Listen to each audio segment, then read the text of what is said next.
and gentlemen, welcome to SC Technician Work.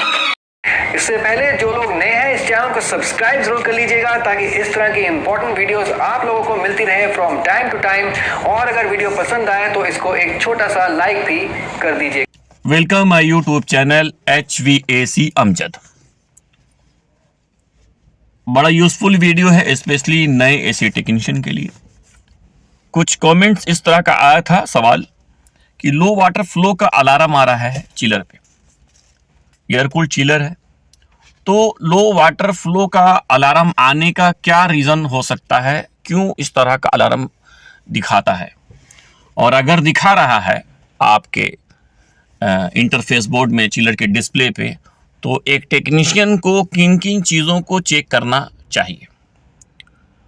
सबसे पहले जो चेक करना है टेक्नीशियन को, वो चिलर के इनलेट लाइन में वाटर प्रेशर गेज लगा होता है इन एंड आउट पे। देखा होगा आपने, जो बैरल के जो वाटर जो इन हो रहा है आउट हो रहा है, दोनों साइड पर वाटर प्रेशर गेज लगा होता है। तो सबसे पहले वाटर प्रेशर गेज को चेक करें कि वाटर प्रेशर जो गेज है उसमें प्रेशर दिखा रहा है कि नहीं दिखा रहा है।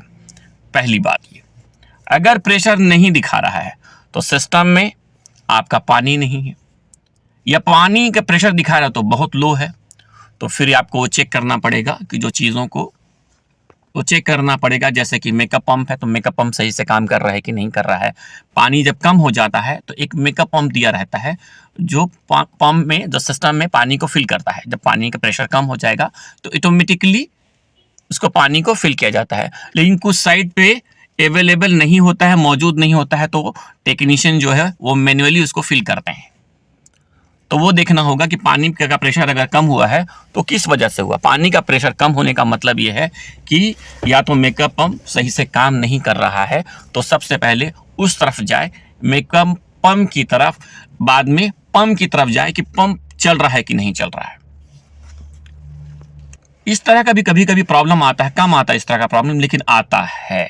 प्रॉब्लम ये होता है कि जो चिलर वाटर पंप है वो लगातार नहीं चल रहा है, किसी वजह से वो रुक जा रहा है। रुकने की वजह क्या है कि जो कमांड है, जो उसको DDC पैनल से या BMS से जो कंट्रोल कर रहे हैं, उसको कमांड दिया जा रहा है, वो कमांड लगातार उसको नहीं मिल रहा है, किसी वजह से स्टॉप हो जा रहा है, रुक जा रहा है। तो टेक्नीशियन को ये भी देखना चाहिए कि क्या मोटर लगातार चल रहा है कि नहीं। कम होता है ऐसा, लेकिन होता है। तो उससे क्या हो रहा है कि 10 मिनट 15 मिनट चल रहा है, बाद में बीच में 1 मिनट के लिए, 1.5 मिनट के, 2 मिनट के लिए, किसी वजह से कि वो प्रॉपर वो कुछ प्रॉब्लम होने की वजह से कमांड पास नहीं कर रहा है, कमांड स्टॉप हो जा रहा है, तो जिससे ये प्रॉब्लम मिल रहा है। तो ऐसा बहुत कम होता है, लेकिन बड़ा ऐसा होता तो बहुत मुश्किल होता है, क्योंकि अब वो टेक्नीशियन जा रहा है तो देख रहा है कि 10 मिनट 15 मिनट चल रहा है, लेकिन पता नहीं चल रहा, वो उतना देर वहाँ खड़ा हुआ नहीं है, लेकिन जब जाके चेक कर रहा है तो देख रहा है चल रहा है वो, तो उसको इस बारे पे ध्यान देना चाहिए। थर्ड रीज़न ये है कि एयर और water leakage in the water circulation system में अगर आपका एयर आपका मिक्स हो जाएगा सिस्टम में, वाटर सर्कुलेशन सिस्टम में, तो इस तरह का प्रॉब्लम होता है। तो कभी कभी जो एयर वेंट है वो प्रॉपर काम नहीं कर रहा है, प्रॉपर वो एयर को रिलीज़ नहीं कर पा रहा है, या कभी कभी वो स्टक हो जाता है, उसमें ब्लॉकेज होने की वजह से वो एयर को प्रॉपर रिलीज़ नहीं कर पाता है। तो सिस्टम में जो अगर आपका जो वाटर जो सिस्टम है वो, उसमें आपका एयर अगर आ जाएगा, एयर होल्ड हो जाएगा, एयर रिलीज़ नहीं कर पाएगा, तब भी इस तरह का प्रॉब्लम होता है। दूसरा है कि कहीं पर आपका लीकेज है, वाटर आपका होल्ड नहीं हो पा रहा है, कहीं पर लीकेज है, तो उसको भी चेक करना चाहिए। इन चीज़ों की वजह से भी इस तरह का अलार्म आपको दिखेगा।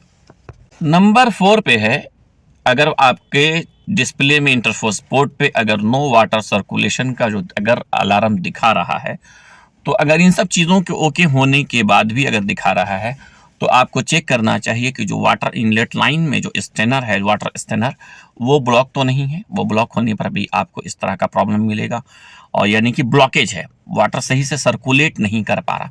तो वाटर अगर सही से सर्कुलेट नहीं कर पा रहा है तो उसके कई रीज़न हो सकते हैं। एक जो सबसे पहले जो चेक करना है वो आपका स्टेनर है, वाटर इनलेट लाइन में लगा होता है।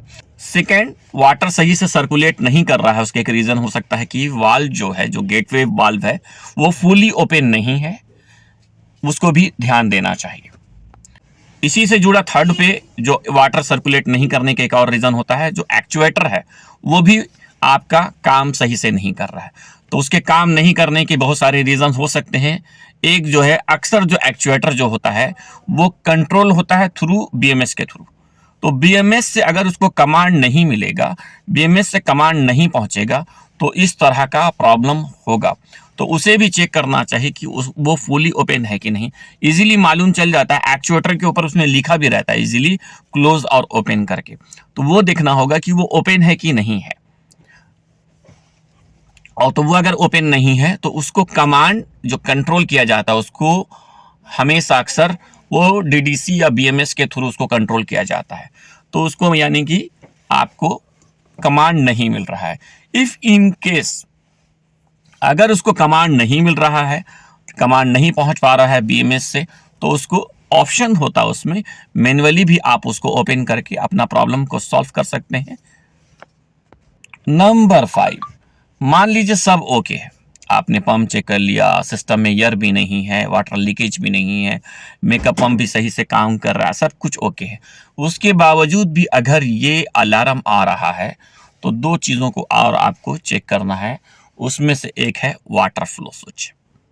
वाटर फ्लो स्विच कुछ कंपनी चिलर के इनलेट लाइन में लगाता है, कुछ कंपनी आउट लाइन में लगाता है। वो भले कहीं भी लगाए, इन में लगाए आउट में लगाए, वो आपको नॉर्मली जब फ्लो हो तो उसमें कॉमन NO/NC होता है। तो जो NO पॉइंट है यानी कॉमन और NO पॉइंट जो है वो आपका फ्लो होने पे, जब पंप चालू है चिलर का, तब उसमें NC हो जाना चाहिए। तो उसमें कंटिन्यूटी देखना है, तो उसमें कंटिन्यूटी चेक कीजिए। अगर उसमें कंटिन्यूटी है तो ओके है, अगर वो नहीं है तो खराब है। तो मान लीजिए अगर वो खराब है तब भी आपको इस तरह का अलार्म मिलेगा। ओके, तो सब ओके होने पर ये भी चेक करना है कि आपका उस पर कॉमन NO पॉइंट पर कंटिन्यूटी बीप साउंड आ रहा है कि नहीं। क्लाइमेटर से जब आप चेक करेंगे तो इजीली वहां पर मालूम चल जाएगा। ये सब भी ओके होने पर इसके बाद भी और भी बहुत सारे रीज़न है, बहुत सारे रीज़न होते हैं।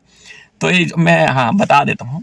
तो एक और रीज़न ये है, एक लास्ट करते हैं, और भी बहुत सारा, लेकिन बस यहाँ रुकते हैं इसको। तो एक और रीज़न वो ये है, सब ओके है लेकिन उसके बावजूद भी अगर आपको इस तरह का अलार्म आ रहा है कि यानी कि सब ओके है, वाटर फ्लो स्विच भी ओके है, फिर भी तब आपको जो चेक करना है, जो वाटर फ्लो स्विच का जो केबल है बिटवीन चिलर कंट्रोल तक वो चेक करना है। वो वायर में भी वो वायर डैमेज होगा या कहीं पर प्रॉपर टाइट नहीं होगा, लूज होगा, तो तब भी आपको इस तरह का प्रॉब्लम होगा। इन तमाम वजहों से नो वाटर फ्लो का आपको अलार्म आता। और भी बहुत सारे कुछ है। वीडियो बड़ा हो गया, इसीलिए इस वीडियो में इतना ही रखते हैं। इंशाल्लाह बाद में नेक्स्ट वीडियो पे। Thank you.